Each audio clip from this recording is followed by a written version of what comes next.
The leader stressed that the development response to displacement impact project Drdip achieved so much mainly in the infrastructural development of the district through the construction of health centers and schools, among other individual or group achievements.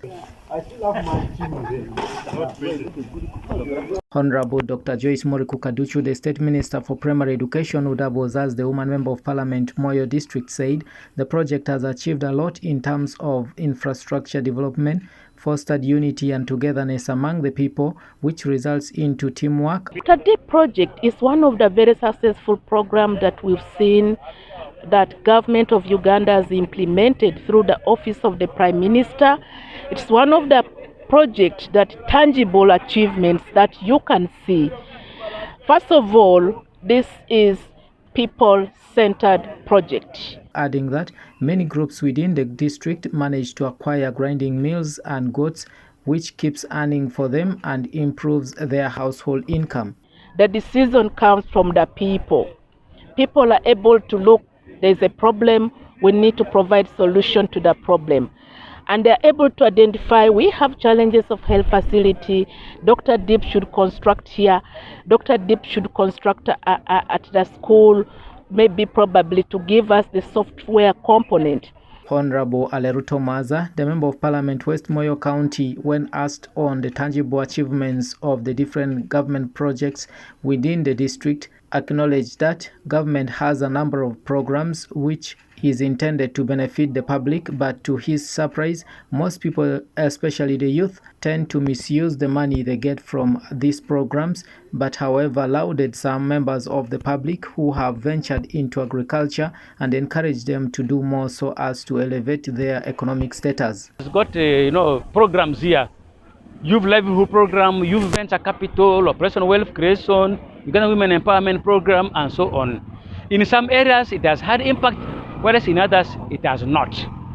You'll find that more often than not, youths are abusing and misusing the money that they have got from PDM, from Emyoga, for drinking, for taking alcohol, for enjoyment, and so on and so forth.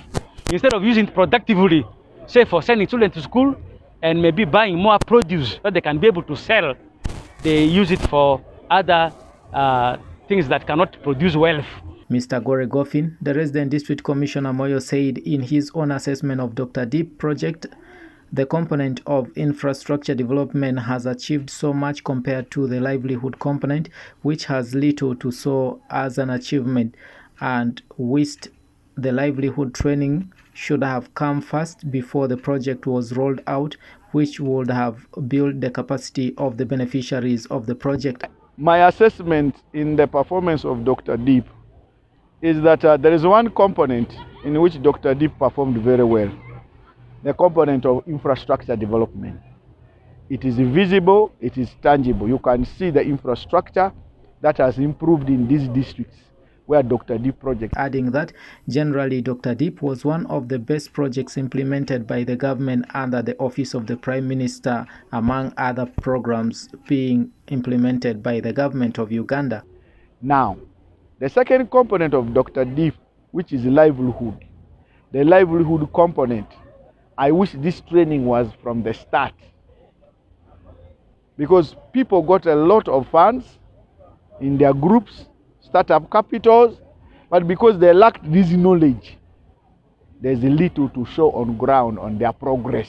The development response to displacement impact project Drdip was a World Bank funded multi-regional project which covered 4 East African countries for their open door policy for hosting refugees and asylum seekers.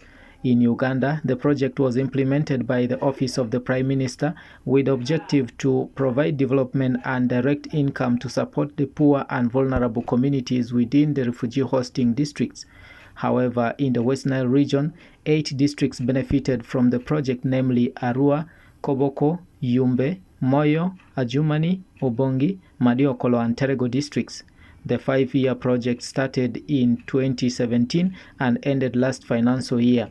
Dominic Anthony Okumu, West Nile TV, Nilecast.